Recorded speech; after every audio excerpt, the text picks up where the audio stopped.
I love a good popcorn read, so I wanted to share some of my favorites with you. So I am co-hosting Realmathon, hosted by Cassidy from Covers with Cassidy. All information for that is linked in the description. Make sure you join Team Shadows. One of the prompts is to read a popcorn read, so I have some recommendations for you. I interpret popcorn reads as books that are just a fun, good time. Not that they specifically don't have any sort of substance to them, but they're generally more fast-paced and you want to keep reading the whole time. So I have 5 horror books and 5 thriller books to talk to you about that I think fit in with popcorn reads. Some of these are recommendations that you might have seen before, some of them maybe are not. And these are not the only popcorn reads that I recommend, but they're ones that I really love. I will say that popcorn does not mean light and fluffy and nothing dark. I generally only read dark books, but that makes sense with these only being horror and thriller books. So starting with horror, the first one I have to recommend is Tastes Like Candy by Ivy Tholen. This is a slasher. I think slashers are great popcorn books. They're generally very fast paced. There's a lot of fun elements in it,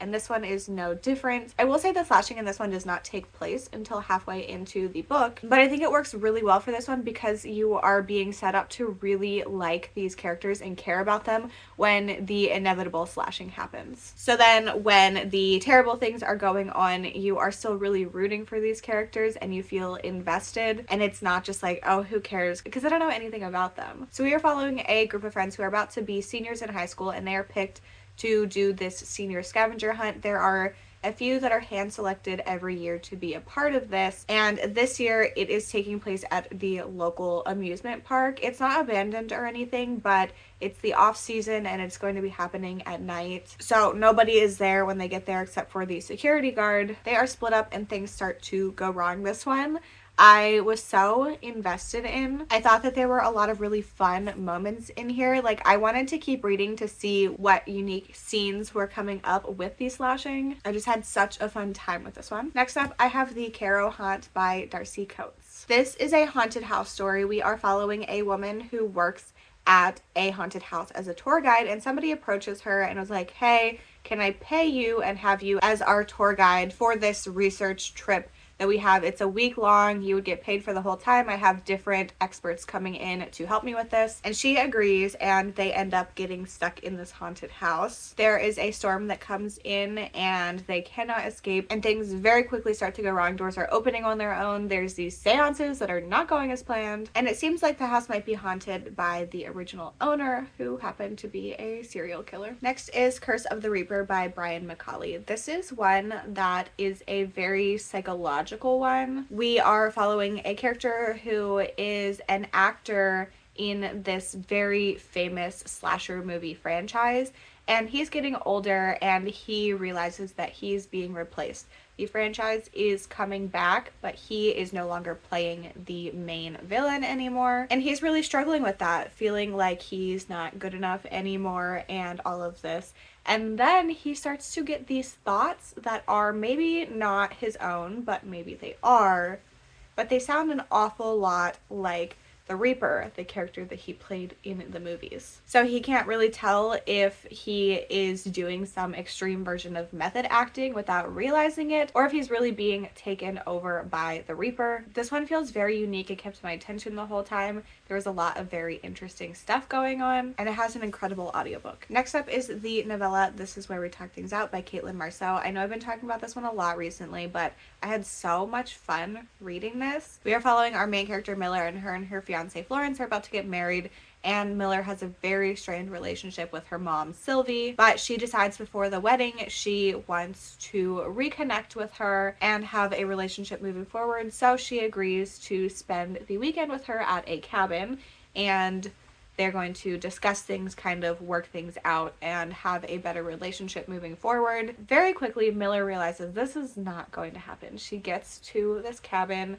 and it is almost an exact replica of her childhood home, including adult-sized versions of clothes she used to wear as a kid. It's a really weird time. Her mom is acting so strange, and she's like, I want to leave, but here's the thing. She gets snowed in, so she cannot. It is so tense and fast-paced and fun, and stressful, and I highly recommend it. It's such a short read and it had me on the edge of my seat. The last horror book is another slasher, and that is Cirque Berserk by Jessica Guest. This is following a group of high schoolers. They're on their senior trip and they're not having a good time, so they decide to ditch and they end up going to Cirque Berserk, which is an abandoned carnival where in the past there was a massacre that happened at the carnival. And then a little bit later there was a group of teens who went and they were just messing around at this carnival and they all go missing. So now we are following another group of teens who are there. They're not specifically investigating, but like that's part of the fun of being there. So they're kind of looking around and they want to have this last adventure. And once they're in there, they are just trying to survive. This is another very fun one. I read this so quickly, it kept my attention the whole time, and I would definitely count this as a popcorn read. On to thrillers. The first one I have is The Stowaway by James Murray and Darren Wearmouth. This is an isolated thriller set on a cruise. We are following a woman who was on the jury for a serial killer who is known for brutally murdering children. The jury ended up letting him go, but there was like very extreme public backlash. Everybody's convinced it was him. There's one person on the jury who did not think he was guilty, so he got to go free. Now she's on this cruise and she's really starting to believe that this guy is the serial killer and that he is with her. This one is so fast-paced and it's gory and it's fun. It's dark. This is a very dark thriller because a lot of the violence is surrounding children, but it's just so fun and fast-paced and entertaining, and I had a great time with it. This is one that really surprised me because this author is a comedian. This one is just like such a popcorn read in the best way. Next up, I have The Missing by Kirsten Modlin. We're following a group of people who end up on a boat. They are on vacation and different people have been collected from the beach kind of and told that they are getting a free boat ride cruise because there's limited spots open, so they're just trying to fill it so they can join for free. And then these people get dropped off on an island and then the people with the boat leave and they're stuck. They were all under the impression that they were the only person getting the boat ride for free, so they quickly realized that that's not the case and something more sinister is going on. They have to try to survive. A note shows up that makes them start to question everybody and everything. This one is so stressful. I had the best time with this one. It is over the top and ridiculous, which is very common with Kirsten Modlin's books. I feel like really all of them kind of count as popcorn thrillers in my opinion, but I just have such a good time reading them, and this is one of my favorites from her. One of the ultimate popcorn thrillers in my opinion is No Exit by Taylor Adams. This one is so popular. It's an isolated thriller and we are following our main character Darby, who is going home to see her mom who is sick and it is snowing.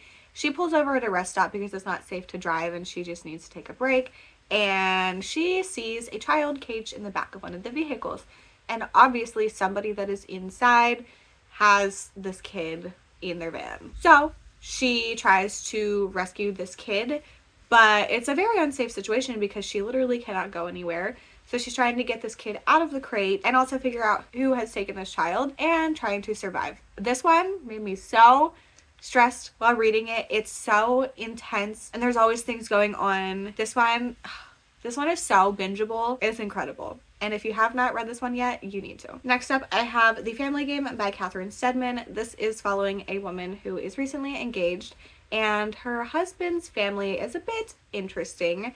They have these games that they play together, and playing these games is kind of how you are accepted into this family, which is just so weird.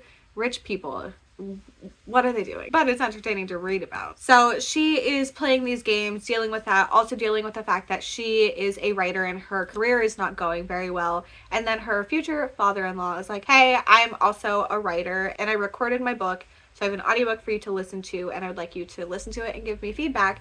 So she starts to listen to it and she starts to think that it's not a book but a confession. The audiobook of this one is so good. We get the audiobook confession and it sounds like it's done on like an old tape recorder. It's really cool. This one was a lot of fun. And last but certainly not least, The Passengers by John Mars. I desperately love this book so much. So we are following eight people who find themselves trapped in their self-driving cars. They're living in a time where everybody has a self-driving car. There's no manual overrides because of safety reasons, and somebody hacks into all of their cars and sets them on a collision course for the same location, and then uses the cameras that are built into their cars to broadcast it to everybody, and people have to vote on who dies. It is broadcast to the general public, but then there's also like a hub of people, which is where our main character is, and they're the ones that are in direct contact with the person who is holding everybody hostage and threatening to murder people. This one has such good social commentary in it, like